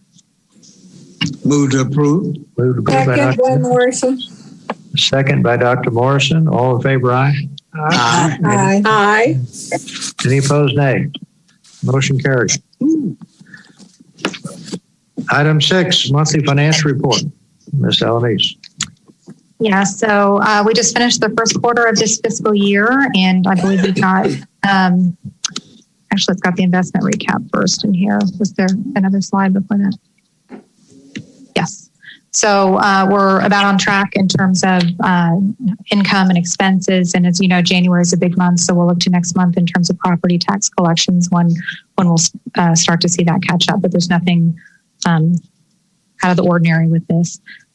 However, I do want to, well, I guess we'll do the investment recap first, and then I've got a couple of slides to share with you as well. So again, our yield is at 0.69%, and our weighted average maturity is at 216 days. As promised last month, we did have a conversation with our financial advisor, and they are helping us make some adjustments to ensure that we're taking advantage of the options that are available to us with the bond proceeds that are within the Public Funds Investment Act. And so our hope is that we'll see that improve slightly within the bounds of our constraints. And then I also want to share with you really quickly, since you received the CAFR today, a little bit of a closure for last fiscal year. And I wanted to let you know that we've actually added at the close of last fiscal year $43 million to the operating fund balance at the end of August. And to give you a sense of where that came from, you may recall that last year we still had quite a bit of operating contingency budgeted as we were continuing to shift and prepare for the consumption of some of our revenue to absorb the debt program and debt service and so on. And so we had some cushion in last year's budget that was certainly available, along with some slight reductions in operating costs. There was also some salary savings there, as well as benefits, and then booking of the increased fair market value of our assets. And so it's a significant contribution. We're in excess of our fund balance. And I'm going to talk to you in a moment on the next slide about these. There's things that we're deducting out of there that have to do with insurance and future capital and future operating that on the next slide I'll talk to you a little bit about. But really the point here is that we're in a healthy financial position. The end of this year, we'll be able to report out on the new fund structure that we've developed and how we moved resources around to absorb the debt program and so on, and have a little bit more of a clean slate to report out on that I think will be helpful to you. But next slide. So one thing I wanted to note is that there's a footnote in the CAFR, it's footnote 22, that has these designations within our fund balance. And it designated $700,000 for insurance, $5 million for future capital, and $5 million for future operations. And I posed the question, what is that? So one of them goes back as far as the 70s, and we're researching where the other ones originated. But there was a time when the college was needing to plan for future capital programs and concern about their ability to meet their obligations with operating costs. And so they started reserving portions of fund balance to plan for that. With the fund balance policy that this board was presented and adopted, I believe last August or so, September maybe, it really covers what the purpose of your fund balance is, and it's very well funded at this point. So having this is really unnecessary and fairly arbitrary. And so we will be bringing to you in January a board action item just to memorialize for our auditors that we will strike this from our future financial statements as a specific designation within your fund balance. So just kind of accounting ease, but it's one of those additional cleanups as we've been looking at some of the fund structures. The next thing I'll mention to you is that we intend January, it may slide to February, depending on if we're fully prepared to do that after the winter break. But now that we've finished the CAFR, there's a number of capital projects in particular and some other one-time projects that commenced and had funds appropriated in fiscal year 20, but actually will be expensed and concluded in fiscal year 21. And so what we'd like to do is get into a practice of bringing back to the board a rollover appropriation to roll those funds from last year, rather than letting it fall to fund balance to complete those projects. One thing that will also likely happen with the implementation of the ERP once we make that selection is that we'll have a true project fund for our capital projects where it won't close out at the end of every fiscal year. So we'll be able to start funding specific projects and they'll continue until that project is closed. And so you won't have the problem to the degree that you do currently in the future once we restructure that in the new ERP. But I just wanted, and we'll go into more detail about specifically what those are next month, but I just wanted you to be aware that we would be bringing that forward. I'd be happy to answer any questions. I have two questions, and you may not know the answer to this first one, but back when OK Carter was here, and we had an increase in tuition by, I think, $3 a credit or something like that. He requested that money be put aside for sticky spaces. Yes, sir. And what was that put in a special fund? And what is the status of it if it hasn't been all spent? It was, and it was accounted for separately. And I need to confirm that this actually took place, but we had all those projects scheduled to be able to expend the rest of those funds for that purpose in last fiscal year, so fiscal year 20. But I'll double check with staff to make sure that really did happen. It was a time limited commitment of those dollars, and they've been implemented into projects across the college. Okay, and when you calculate the yield of 0.69%, what's the average fund balance that is calculated on? How much money is there? Let me come back to you with an answer on that. Yeah, let me get back to you with an answer. Mr. President, it's Gwen Morrison. May I ask a question? Yes, I wondered. I may have missed it, but I'm just wondering, did we give any consideration, Susan, to some kind of salary compensation award for our employees this year? The Chancellor may want to answer that. Yes, if you recall, when we adopted the budget, you adopted the budget back in August. I did make mention to you it's going to be an interesting year and a year of unknowns related to revenue and expenses. And we know more about that, and we'll know more about that. Obviously, the year goes on. And at that time, I made mention that I may come back to you with an amended budget sometime during this fiscal year. So that is something still to consider. That's in response to your question, Dr. Morrison. Thanks. I'll be looking forward to that. And did you have an answer to that?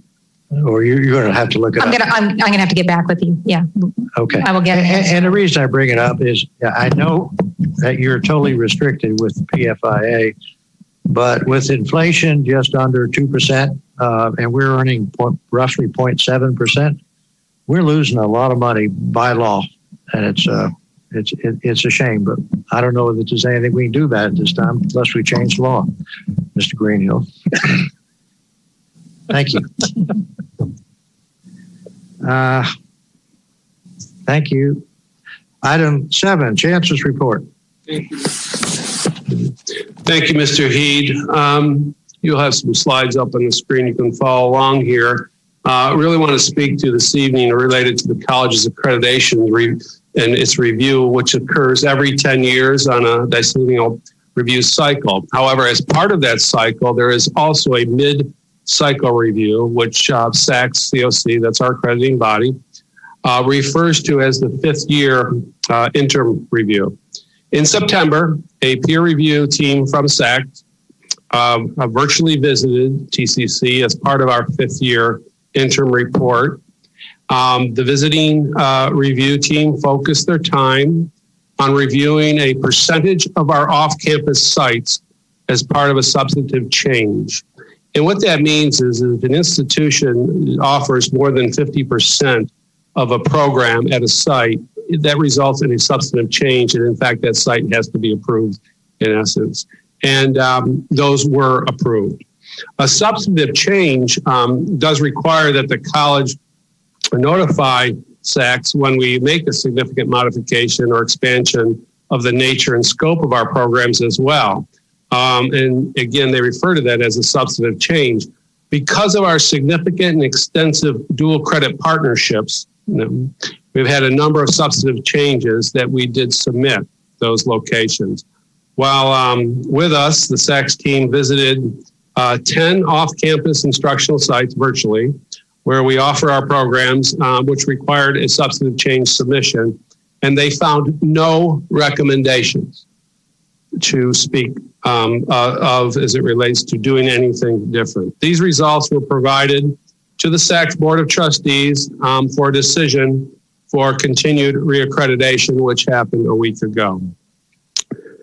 This also includes a referral report, and the SACS Board also reviewed our referral report, which is really a response to address questions that were identified by the 5-year interim report committee. So we had questions to respond to as it related to that report that we submitted. Upon reviewing our responses to the report and the outcome of no recommendations from the substantive change virtual visit, there were no need for any future reports, nor were there any recommendations. That is significant. And that's a big kudos to the whole TCC family, with no recommendations and not even a suggestion, or no reports and not even a suggestion of a recommendation. So I'm pleased to report that TCC has completed its 5th year interim review.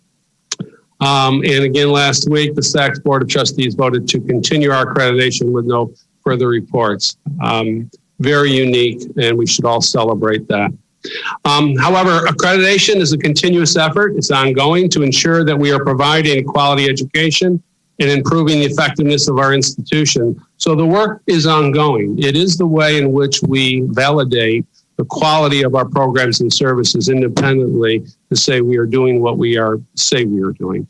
The next steps in the decennial review, now that we have the 5-year behind us, the beginning of each review cycle requires we will begin to prepare a compliance certification, as well as to reestablish our QEP or our quality enhancement plan. A little bit about each of those. The compliance certification is really the documentation that the college prepares for review by SACS that attests to our, the extent we are complying with the principles of accreditation. Things like mission. We have a stated mission, and how are we achieving that? Resources. Do we have resources? All types of resources. And are they adequate, not only for now, but are they viable for the future? The QEP is a document developed by the institution itself. So it gives us an opportunity to say, hey, we would really like to look at something in particular within the institution and develop a plan to address that. And that includes a process of identifying some key issues emerging from our institutional assessment. So that's taking a look at ourselves saying, as a result of this, we would like to, for example, focus on learning outcomes and or the environment supporting student learning. And how is that helping us accomplish our mission as an institution? It also demonstrates the institution's capability for the initiation, implementation, and the completion of the QEP itself. So not good enough just to say this is what we'd like to do and this is how we're going to do it, but really, are we capable of doing it? It also includes a broad-based involvement of institutional constituencies across the institution in the development and the proposed implementation of the QEP. So it's kind of like an improvement plan that we are all engaged in and we've all bought into as it relates to addressing as an institution, and results in identifying goals and a plan of assessment for the achievement of that. So with that said, we will begin preparing our next review cycle in the spring of 2021, just in a few months, by forming a decennial review team for the 10-year review and a QEP steering team to address the QEP plan. These teams will do the work of preparing the compliance certification, again, missions, resources, future ability to continue to do what we say we're doing, and determine a thorough, broad-based process for QEP topic. So we will be debating ourselves what topic we would like to select and propose that process for the next accreditation review. So as we move forward, you can see the timeline in front of you. In 2022, we will begin a process to review the mission of the college, a requirement in the accreditation process. And that is part of, again, the regular review, if you will. In 2023, we will submit the compliance report. That's the report that says who we are, what we're doing it with, and are we able to continue. In April of 2023, SACS will do an off-site review of those materials submitted, that compliance report. They will review that.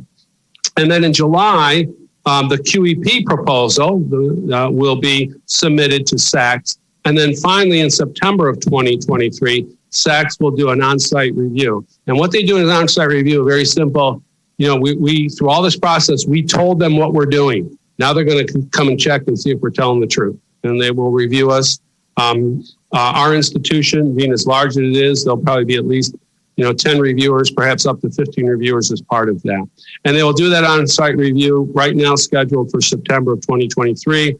And in February, the response from SACS on the on-site visit will be made. And so we will make a response to what they found, if you will, and have opportunity for, corrections, if you will, of substance or just clerical in nature. And then finally, in June of 2024, the SACS board will render a decision on our accreditation, our decennial accreditation, which will accredit us for another 10 years. But then again, if they follow the same process, from 5 years from there, we'll have to do a review.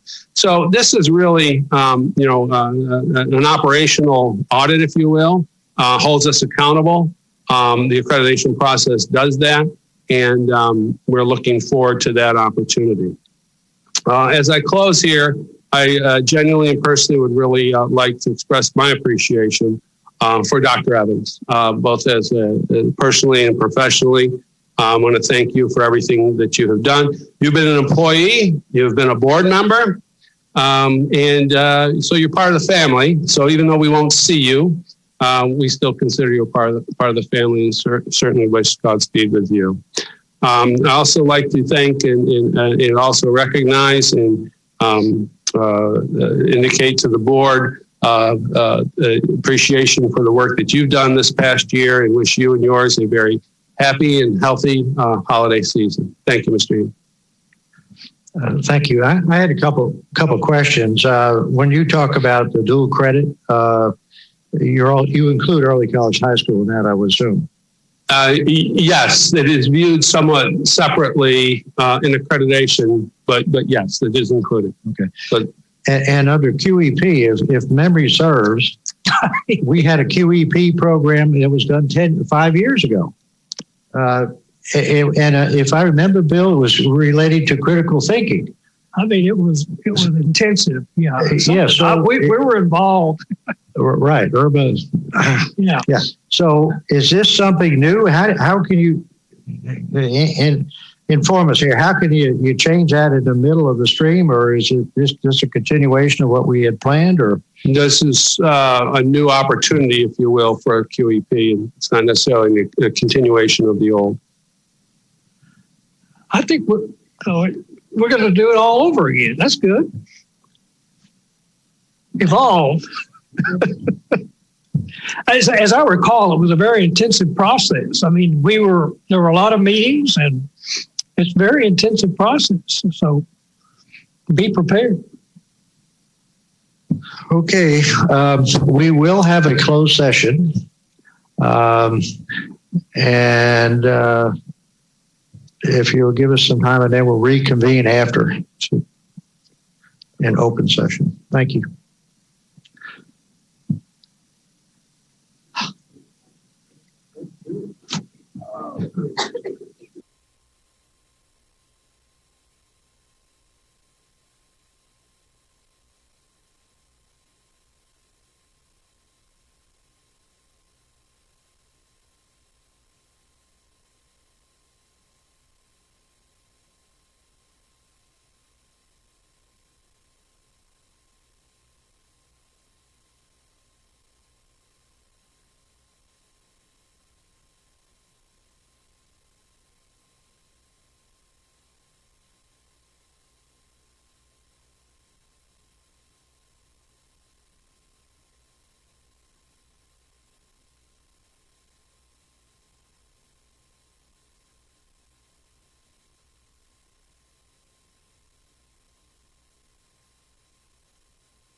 I'm here.